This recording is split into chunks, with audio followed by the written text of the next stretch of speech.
တ်စွာဘုရားရှင်ကိုရောမြတ်ကြီးဟောထားတဲ့ဒေသနာတော်တွေစွမ်းလူကြတဲ့ပုဂ္ဂိုလ်များစွမ်းလူလာပြီဆိုရင်မြတ်စွာဘုရားကစွမ်းနေလှူတယ်လို့မမှတ်ကြနဲ့အကြောင်းတရား၅ပါးကိုလှူတယ်လို့ဒီလိုနားလည်ကြကွယ်လို့ဘုရားဒီလိုပြောဘောဇနံဘိကဝေတရမနောဒါယကောပြင်းစဌာနာနိဒေတိအာယုန်ဒေတိဗလံဒေတိဝဏံဒေတိဒုက္ခံဒေတိပฏิပါဏံဒေတိဘောဇဉ်စွမ်းကိုလှူဒန်းလာကြတယ်ဆိုရင်ပြင်းစဌာနာနိဒေတိအကြောင်းတရား၅ပါးကိုလှူတယ်လို့ဒီလိုနားလည်ကြဘာတွေတော့မြတ်စွာဘုရားဆိုတော့အာယုန်ဒေတိအသက်ကိုလှူတယ်လို့မှတ်ကြစွမ်းလှူတာဟာတော်ကောင်းတယ်အသက်လှူတာနဲ့တူတူပဲဦးဇင်းတို့ယုတ်တရားကြီးလို့ခေါ်တဲ့ဦးဇင်းတို့သူတော်ကောင်းတို့ရဲ့ခန္ဓာကိုယ်ကံရဲ့စိတ်ရဲ့ဥတုရဲ့အာဟာရရဲ့အကြောင်းတရား၄ပါးကြောင့်ဒီယုတ်တရားကဖြစ်တာဘဝကကုသိုလ်ကံကြောင့်လူဖြစ်လာကြပြီယုတ်တရားကြီးအခုထင်ရှားရှိစိတ်ဒီစိတ်ကြောင့်လည်းပဲစိတ်သက်ခွန်အားတွေကြောင့်ဦးဇင်းတို့တွေယက်တည်ကြတယ်ကံရဲ့စိတ်ရဲ့ဥတုအပူအေးညီမျှမှလည်းဒီခန္ဓာကိုယ်ကြီးကရှင်းသန်လို့ရအပူလွန်ကဲတယ်အေးလွန်ကဲတယ်ဆိုတော့ဆင်မပြေအဲ့တော့ခဏခေတ်တော့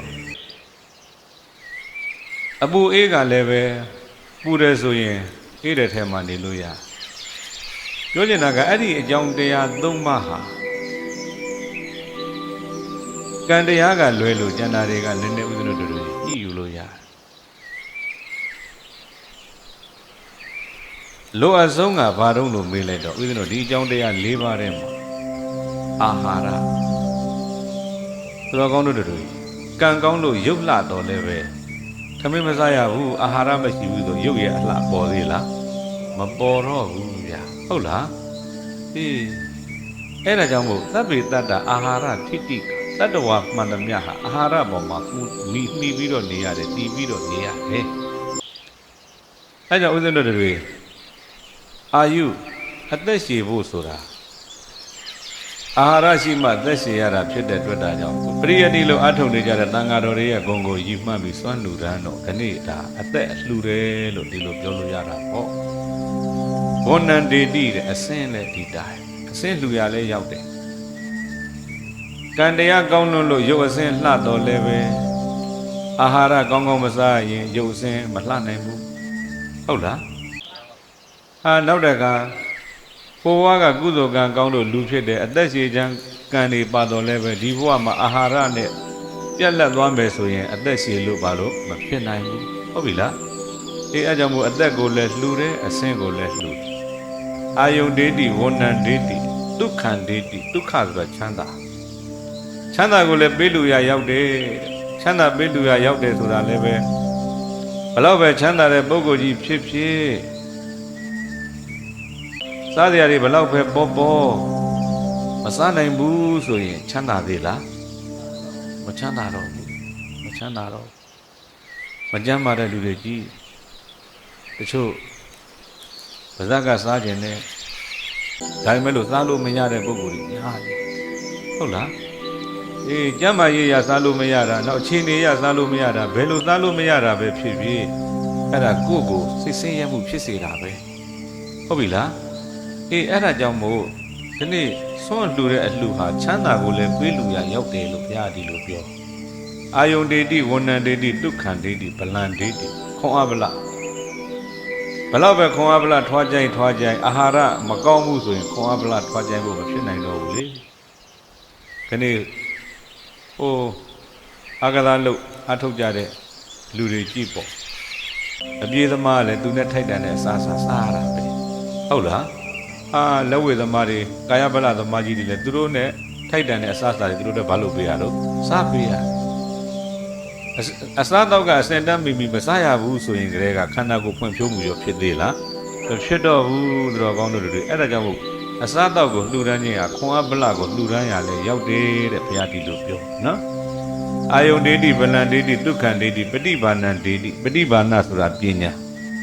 ဉာဏ်ပညာလည်းပေးလူရရောက်တယ်ဉာဏ်ဘလောက်ကောင်းသူတော်ကောင်းတို့တွေအစားတော့မကောင်းရင်ဉာဏ်မကောင်းနိုင်ဟုတ်လားဉာဏ်ဘလောက်ကောင်းအစားတော့မ မစားရဘူးဆိုလဲဉာဏ်ဖြစ်ဖို့ရန်မဖြစ်နိုင်ဟုတ်ပြီလားဒီအဲ့ဒါကြောင့်မို့ခဏကိုကြောလင်းကဝင်လေးတွေရဲ့ဂုံကိုရီမှတ်ပြီးသာသနာ့မှာပရိယတ်တိလို့အထုတ်နေကြတန်ဃာတွေရီမှတ်ပြီးတော့ဆွန့်လူတယ်ဆိုတာဉာဏ်ပညာလည်းပေးလူရရောက်တယ်လို့ဒီလိုနားလည်ရမယ်နော်မနေ့က25ရက်နေ့ဝင်နေရန်ကုန်တာမဏေကျော်ဆောင်ပွဲသွားဖြေကြတော့မနေ့ကစာချသွားရင်လည်းဥစဉ်တွေ့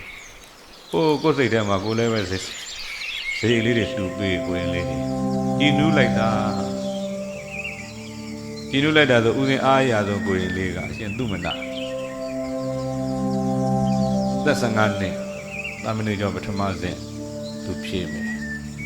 ကျောင်းတွင်အမှတ်တွေလည်းရတယ်85အထက်80နှစ်နဲ့80ရဲ့အထက်မှာပုံမှန်ရတယ်80အောက်ကိုရင်လေးမရှိဘူးအောင်လိမ့်မယ်လို့ဦးဇင်းကယုံကြည်တယ်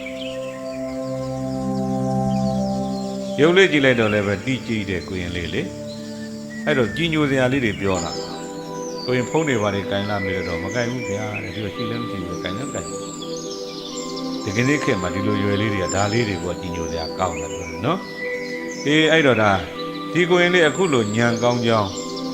ပရိယတ်တိလို့မှကောင်းကောင်းအားထုတ်နိုင်အောင်ဆွန့်လူတယ်လို့ဒီလိုနားလည်ပါဟုတ်ပြီလားအဲ့တော့ဆွန့်လူတဲ့ပုဂ္ဂိုလ်များဆွန့်နေမကဘူးဘယ်နှမျိုးကိုပေးလူတယ်5မျိုးကိုပေးလူတယ်အာယုအသက်ကိုလည်းပေးလူရရောက်တဲ့ဘောနရုပ်အစဉ်ကိုလည်းပေးလူရရောက်တဲ့ဒုက္ခချမ်းသာကိုလည်းပေးလူရရောက်တဲ့ဗလခွန်အားဗလလည်းပေးလူရရောက်တဲ့နောက်ဆုံးကပฏิဘာဏဉာဏ်ပညာကိုလည်းပေးလူရရောက်တယ်လို့မြတ်စွာဘုရားကဒီလိုဟောပါတယ်နော်ဩငါကနေ့မွေးနေ့မှာဆွန့်နေလှူတာမဟုတ်ဘူးတန်ဃာတော်များချမ်းသာကြောင်းတရား5ပါးကိုငါလှူလိုက်တာပဲလို့ဒီလိုနားလည်ပြီးတော့တဏိတိသတိတံပါကံတန်ဃာတော်များချမ်းသာတယ်လို့ငါလည်းချမ်းသာမှာပဲ